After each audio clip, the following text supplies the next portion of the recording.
अ, आजच्या या परिषदेमध्ये खास करून मी जे मुद्दे मांडणार आहेत, या निवडणुकीच्या काळामध्ये हे मुद्दे मांडणे हे तसं बघायला गेलं तर खूप मोठी शोकांकित आहे महाराष्ट्रासाठी. परिपूर्ण विद्वान विधानसभेतला पट्टू, वेगवेगळ्या नावारूपाला आलेले सन्माननीय विद्यमान आमदार या गुहागर मतदारसंघामध्ये कशा पद्धतीचं काम करतायत हे आजच्या परिषदेमध्ये मला सांगायला दुःख वाटतं. कारण त्याचं असं आहे की ह्या गुहागर मतदारसंघामध्ये अनेक जाती पंथातली लोक राहतात आणि जाती पंथातल्या लोकांना कशा पद्धतीचं ह्या स्वतंत्र समता आणि बंधुत्व देशामध्ये कशा पद्धतीचं विकासक कामं केली पाहिजे ह्याचा भान न ठेवता केवळ एका विशिष्ट जातीवरती रागरोष ठेवायचा. मग तो कुणबी समाज असो, मग बौद्ध समाज असो, गरीब मराठा असो, तेली, कुंभार व अन्य ह्या काय 18 पगडी जातीतली लोक राहतात. ह्या जातीतल्या लोकांना जे येईल ते बोलायचं. कशाचा कोण मोठा आहे, कोण लहान आहे, कोण विद्यार्थी आहे, कोण शेतकरी आहे, कोण उद्योगवाला आहे, कोण कॉन्ट्रॅक्टर आहे, कशाची त्याला तमा नसलेल्या अशा विद्यमान आमदार भास्कर जाधव यांनी मुक्काम पोट फणसवाडी कलबट येथे जो पराक्रम केलाय, शाब्दिक पराक्रम केलाय निवडणुकीच्या काळामध्ये, तो अत्यंत अंगावरती रोमांच उभा करणारा प्रसंग आहे. सांगताना थोडीशी लाज वाटते, परंतु काय करणार. डॉक्टर बाबासाहेब आंबेडकरांनी 1956 साली आम्हाला बौद्ध धम्म दिला आणि त्या बौद्ध धम्म देताना सांगितलं की तुम्हाला घटनेत तरतूद प्रमाणे तुम्ही तुमची प्रगती केली पाहिजे. भविष्यामध्ये जो महार शब्द आहे, हा महार शब्दाला कुठेतरी पुरून टाकण्याचा प्रश्न डॉक्टर बाबासाहेब आंबेडकरांनी केला होता. आणि त्या धर्तीवरती आमची असणारी जी काही मुलं आहेत, लहान थोर मंडळी आहेत, शिका, संघटित वा संघर्ष करा, हा जो बाबासाहेब नारा दिला, त्या नाराच्या आधारे परिपूर्ण या भारत देशाचा लोकशाही टिकवत आहेत. आणि अशा पद्धतीचं असताना 27/10/2024 रोजी मुक्कामपोट फणसवाडी कलबट या ठिकाणी गेले असताना, विद्यमान आमदार गेले असताना, तिथे त्यांचे जी काही मंडळी होती, कोकमकर आणि घाणेकर हे गावकरी आहेत. घाणेकरांच्या घरात मिटिंग लावली आणि ही सर्वस्व जबाबदारी कोकमकरांच्या खांद्यावरती होती. तिथल्या परिसरातील, तिथल्या विभागातील, तिथल्या असणाऱ्या गावात जे गाव आहे त्या गावानं एका ठिकाणी आणून मिटिंग लावण्याची. ती मिटिंग चालू असताना, म्हणजे सुरुवातीला असताना, त्यांनी आदरणीय विद्यमान आमदारांनी विचारलं की या मिटिंगला कोण कोण आलेत आहेत आणि कुठल्या कुठल्या गावची लोक आहेत. त्यावेळी मात्र तिथं असणारे कोकमकर साहेबांनी सांगितलं की इथं मी सगळ्यांनाच ह्या मिटिंगचं आजच्या मी तशा पद्धतीचं कळवलंय, वर्दी दिली आणि त्या पद्धतीचे लोक जमलेत. परंतु विद्यमान आमदार साहेबांनी लागलीच कोकमकरांना विचारलं की मग एवढी लोक कमी का, एवढ्या लोकांमध्ये कशी काय मिटिंग होणार. आणि मग हे चर्चा करत असताना त्यांनी सांगितलं की बौद्धवाडची लोक आलेत का, बौद्धवाडची लोक आलेत का. तर तिथल्या असणाऱ्या कोकमकर साहेबांनी सांगितलं की आलेत, परंतु ती 2 आलेत आहेत. कुठे आहेत तर म्हणे ते लांब बसलेत आहेत, थोडे दूर बसलेत आहेत. अच्छा, मग विद्यमान आमदारांनी कोकमकरांना प्रश्न विचारला, घाणेकरांना प्रश्न विचारला की तुम्हाला ठाऊक आहे का, एक प्रथा होती पूर्वी की जर एखादी त्या टायमाला वरटे असायचे, वरटे म्हणजे एखाद्या मिटिंग सांगायची असेल तर त्या वरटे असा शब्द वापरला जायचा. हे वरटे त्या टायमाला जर आम्ही, अशी प्रथा होती की त्या वरट्यांना मिटिंग सांगायची आणि ते वरटे त्या गावामध्ये मिटिंग लावण्याची वरटी देऊन टाकायचे. परंतु आता तसं दिसत नाही मोठ्या संख्येनं. ती काय दिसत नाही, कारण त्यावेळचे महार हे वरटे होते. वर्दी जे मिटिंगचे असायचे ते सांगायचे आणि त्यांनी सांगितलेली मीटिंगची वर्दी जी आहे वरट्यानी ते पूर्णतः लोक जमायची. आज तसं दिसत नाही, कारण त्या टायमाला ते महार होते, आता ते बौद्ध झालेत आहेत आणि म्हणून यदा कदाचित ही मीटिंग एवढ्या तादादमध्ये मला दिसत नाही आहे. ह्या शब्दाचा आम्ही तीव्र निषेध करतो, त्रिवार निषेध करतो. जेवढा करेल तेवढा निषेध कमी आहे.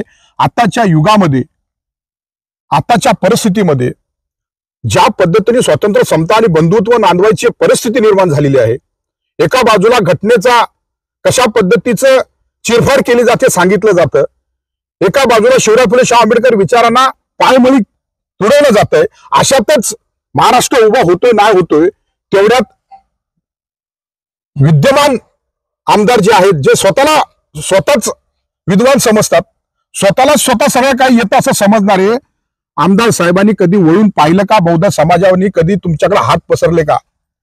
बौद्ध समाजाने कोणत्या परिस्थितीत असणाऱ्या रस्त्याच्या म्हणा, पायवाटा म्हणा, शेतकऱ्यांच्या अडीअडचणी म्हणा, इथे असणाऱ्या अनेक आमच्या आया बहिणीच्या इज्जतीचा प्रश्नाचा वटर आलाय, या सगळ्या गोष्टी कधी तुमच्याकडे मांडल्या का? कारण त्यांच्या मनगटात ताकद आहे शिवराय फुले शाहू आंबेडकर मांडण्याची, आणि ते त्यांचा न्याय त्यांच्या पद्धतीने सामोरे जात असतात.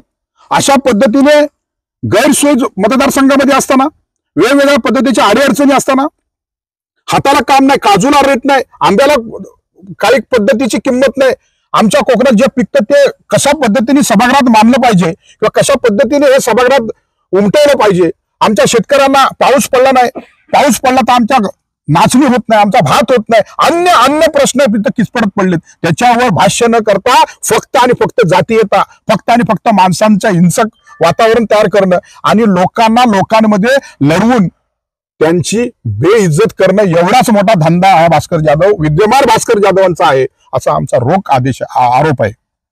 आणि म्हणून आम्ही त्या दिवशी इथले वरिष्ठ पोलीस निरीक्षक साहेब सावर्डेचे त्यांना भेटलो, त्याच्यानंतर आम्ही डीवायएसपींना भेटलो, त्यानंतर एसपींना भेटलो, त्यानंतर डेप्युटी कलेक्टरना भेटलो. आम्ही आमची व्यथा मांडली त्यांच्याकडे. व्यथा मांडताना पण आम्हाला दुःख होत होतं की कशा पद्धतीचा हा माणूस आमच्या मतदारसंघामध्ये विधानसभेमध्ये आमदार निघून येतो आणि कुठल्याही मतदाराची किंमत म्हणजे त्याला मान सन्मान न देता असं समजून जातं की मी जिथे जाईन तिथे माझे मतदार येतील, मी त्यांना हडतोड करू, मी त्यांना काहीही बोलो, कसंही बोलो, माझे मतदार मला मतदान करतील. आता मात्र ती वेळ राहिली नाही. आम्ही बौद्ध समाजाने त्यांच्या म्हणण्यानुसार जर आम्ही पहिलेचे महार होतो तर महार कुठल्या पद्धतीचं आक्रमण करतात, कुठल्या पद्धतीचं महाराने आंदोलन केलेत, कोणते आंदोलन डॉक्टर बाबासाहेब आंबेडकरांच्या टायमाला केलेत, हे त्यांनी पडताळून पाहावं. आणि आत्ताचा आमचा जो संघर्ष आहे तो संघर्ष पेटवताना, संघर्ष उभा करताना, म्हणजे रत्नागिरीमध्ये आम्ही हे सादर केलं होतं. इथे एसपी साहेबांना आम्ही तशा पद्धतीची विनंती केलेली आहे.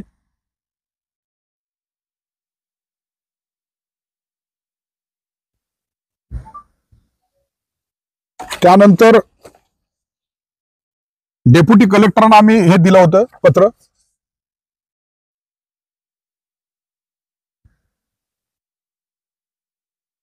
वरिष्ठ पोलीस निरीक्षक साहेब चिपळूण सावर्डे यांना हे पत्र सादर केलं होतं.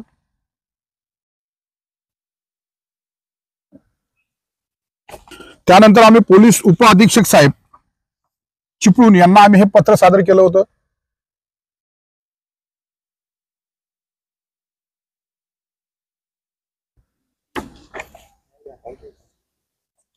त्यांचा कार्यक्रम म्हणजे भास्कर जाधव, म्हणजे विद्यमान आमदार भास्कर जाधव यांनी ज्या पद्धतीने ज्या ठिकाणी हे वाक्य वापरलंय तिथे परवानग्या घेतल्या का? आणि जर तिथे परवानग्या न घेता जर भास्कर जाधवचा जोर आणि तिथे असणाऱ्या त्याची ताकद वापरून जर की अशी विद्यमान आमदार जर दमदाटी करून दांडगाई पद्धतीने जर का अशा पद्धतीच्या मिटिंग घेऊन जर अशा वक्तव्य करत असतील तर प्रशासनाच्या समोर आम्हाला आणायला दुसरा मार्ग काय? आम्ही हतबल आहोत. आमचा काय कोणी विधानसभे, आमचा कोण मोठा पक्षाचं आमच्या कोणी कुठलं लोकसभे विधानसभेमध्ये नाही आहेत. आम्ही हतबल आहोत. आमच्या समाजावर बोललं जात आहे. मग दुसरा पर्याय काय आम्हाला असणार आहे? कलम लागू केले, सगळं काय केलं, तर म्हणूनच आम्ही पहिलं पत्र दिलंय. ह्या पत्राच्या माध्यमातून आपण अशांती निर्माण करू नये, याच्या ताकदीच्या पुढे आपण झुकू नये. जर आपण ह्याच्या ताकदीच्या पुढे जर झुकत असेल तर मग शेवटी आमचं काय? सर्वसामान्य माणसाचं काय? आणि म्हणून आम्ही शांततेत चाललेलो आहे. शांततेत आम्ही हे मुंडन करणार. आम्हाला कोणाला, प्रशासनाला नाही, शासनाला नाही, सरकारला नाही आम्हाला हे करायचं. आम्हाला आमचा निषेध तशा पद्धतीने नोंदवायचा आहे. ज्या पद्धतीने आम्ही पत्र सादर केलं होतं त्या पत्रामध्ये आम्ही 2 दिवसाचा कालावधी दिला होता. कारण हे प्रकरण 27 ला झालं. त्यांच्या लेवलला म्हणजे गावकऱ्यांच्या लेवलला हे प्रकरण मिटवावं म्हणून प्रत्येक गावकऱ्यांनी तिथे प्रयत्न केलाय. म्हणजे कलबटच्या नागरिकांनी एवढा प्रयत्न केलाय. त्यावेळी तिथले असणारे त्यांचे जे काही घाणेकर आणि जे काही कोकमकर आहेत यांनी खूप म्हणजे त्यांना सांगितलं की बाबा हे स्थानिक लेवलला प्रश्न मिटवून घ्या. परंतु भास्कर जाधव, विद्यमान आमदार भास्कर जाधव यांनी कोणतीच चिंता त्यांच्या मनामध्ये नाही किंवा कोणतीच त्यांना बोललेल्याचं कसलं काहीच त्यांच्या मनामध्ये राहिलेलं नाही. आणि म्हणून ते बिंदास हे करत गेले. आणि म्हणून ह्या पद्धतीचा आम्हाला ह्या पद्धतीच्या मार्गाला आम्हाला अवलंबावं लागलंय. आपल्या माध्यमातून मला विनंती करायची आहे बहुजन वर्गाला, केवळ एका बुद्धिस्ट समाजाला नाही तर बहुजन वर्गाला मला विनंती करायची आहे की हा प्रसंग बौद्धांवर घडलाय. उद्या तेली, माळी, कोळी, कुणबी, आदिवासी, अल्पसंख्याक स्त्री वर्गावरती होणार आहे. प्रत्येकाने याची जाणीव ठेवून जगलं पाहिजे. आणि आपण जाणीव ठेवून जगत नाही म्हणूनच अशा बोचक आणि भ्रष्ट आणि बेकामी आमदारांची तिथे चांगल्या पद्धतीचं प्रगती होत चालली. आणि म्हणून आम्ही बहुजन सर्व एका ठिकाणी आलेत. माझ्या बाजूला बसलेत ते कुंभार समाजाचे खूप मोठे नेतृत्व करणारे आदवडे दादा बसलेत आहेत, अविनाश दादा आदवडे बसलेत आहेत. माझ्या पाठीमागे कुंभार समाजाचे नेतृत्व करणारे आमचे भैरवकर दादा बसलेत आहेत. हे सगळे समाजाची लोक आमच्या बरोबर आता जुळलीत आहे. कारण हा एका जातीचा विषय नाही आहे, हा एका प्रकृतीचा विषय, एखाद्या व्यक्तीच्या बुद्धीचा विषय आहे. आणि ती खोडून जर काढायची असेल आम्हाला तर पहिला प्रथम आम्हाला बहुजन एका ठिकाणी आलं पाहिजे. आणि बहुजनांनी एका ठिकाणी येऊन मी आव्हान करेन आपल्या माध्यमातून की येणाऱ्या 12 तारखेला, येणाऱ्या मंगळवारी आम्ही सर्व बहुजन वर्ग चिपळूण येथील डीवायएसपीच्या कार्यालयासमोर आम्ही विचारपूस करायला जाणार आहोत. आम्ही कोणतेही भान न विसरता, कोणत्याही परिस्थितीमध्ये आचारसंहितेचा भंग न होता आम्ही त्या सर्व जबाबदारी, जसं मी आपल्याला सांगितलं की भास्कर जाधव यांनी साधारण काहीतरी 24 तारखेच्या आसपास काहीतरी आपला अर्ज भरलेला आहे निवडणुकीचा. तिथपासूनचा दैनिक जो कारभार असतो तो जर पाहिला तर त्या दिवशी म्हणजे 27 तारखेला जो त्यांच्या मिटिंगचं नियोजन होतं त्याच्यामध्ये कोणतंही असं मला दिसत नाही आहे की त्यांनी परवानग्या काढल्यात आहेत. म्हणजे जे त्यांना वाटेल, जे जसं त्यांना करता येईल तसं ते करण्याचा प्रयत्न करतात. आणि त्यावरही माझा आरोप आहे निवडणूक अधिकाऱ्यांना की आपण याच्यावरती आचारसंहिता भंगेचा कानून पद्धतीने नियमानुसार यांच्यावरती खटला भरणार की नाही. आणि म्हणून त्या सगळ्या गोष्टीचा आम्ही परिपूर्ण विचार करून मी समाजाला आवाहन करेन कोणत्याही पद्धतीचं कोणतेही पाऊल उचलू नये. कारण बाबासाहेबांनी दिलेली ही लोकशाही आहे. आणि या लोकशाहीमध्ये स्वतंत्र, समता, बंधुत्व टिकवायचं असेल तर खऱ्या अर्थानं आम्हाला मतदान करायला पाहिजे. आणि मतदानातून आमचा ताकद निर्माण करण्यासाठी आम्हाला हे मोठं हत्यार दिलंय बाबासाहेबांनी. हे आजच्या दिनी बहुजनांनी विसरता कामा नये. आणि म्हणून सर्वांनी संयम ठेवून 12 तारखेला यावं. तिथे असणारे डीवायएसपी साहेबांना आम्हाला विचारायचं आहे, पुन्हा निवेदन द्यायचं आहे की आम्ही तुम्हाला 2 दिवस दिले होते, 2 दिवसानंतर आपण काय केलं. जर का भास्कर जाधव अशा पद्धतीचं जर का वक्तव्य करत असतील, त्यांच्याकडे डेअरिंग आहे, त्यांच्याकडे पैसा आहे, त्यांच्याकडे पॉवर आहे, त्यांच्याकडे गुंड आहेत, त्यांच्याकडे वेगवेगळ्या पद्धतीची यंत्रणा आहेत, त्या यंत्रणेला जर का घाबरून इथलं प्रशासन, इथलं असणारं सरकार, इथलं असणाऱ्या सत्ताधारी, इथं असणाऱ्या लोकांची पिळवणूक करणारी लोक जर का त्याला पाठीमागे टाकत असतील तर 12 तारखेला पहिला जिल्हा अध्यक्ष वंचित बहुजन आघाडीचा अण्णा जाधव मुंडन करणार. आणि आमचे कमीत नाही तर ते 100 ते 200 आमचे पदाधिकारी, आमचे असणारे नागरिक, असणारे आमचे बहुजन वर्गातली लोक, इथे असणारे आमच्या वेगवेगळ्या जाती धर्मातली लोक 100 ते 200 मुंडन करणार आहेत. मुंडनाचा अर्थ असा आहे की शांततेत आम्हाला हे मुंडन करू देणार आहे की नाही शासन, आणि आम्ही ते करणार. कारण आम्हाला आमच्या जातीवर बोललं जाते, आम्हाला आमच्या बाबासाहेबांनी दिलेल्या मार्गावर बोललं जाते, आम्हाला आमच्या असणाऱ्या आया बहिणींवर बोललं जाते, आम्हाला आमच्या इथं असणाऱ्या शेतकऱ्यांवर बोललं जाते, अपमान वागणूक दिली जाते. अशा आमदाराचं करायचं काय. आणि म्हणून निषेध म्हणून आम्ही तिथे मुंडन करणार आहोत. आणि मुंडन करून मग आम्ही एसपी साहेबांना त्या पद्धतीचं निवेदन सादर करणार आहोत, DYSP सादर करणार आहोत आणि आम्हाला त्यांच्यावर अॅट्रॉसिटी गुन्हा नोंदवा अशी आमची विनंती जी आहे ती परिपूर्ण होईपर्यंत आम्ही तिथून उठणार नाही, हे मी आपल्या माध्यमातून सांगतोय आणि समाजाने याची नोंद घ्यावी. 12 तारखेला न चुकता आपण सर्वांनी याल या अपेक्षेने या परिषदेला मी आपल्याला सामोरं जातोय. जय भीम, जय महाराष्ट्र, जय हिंद.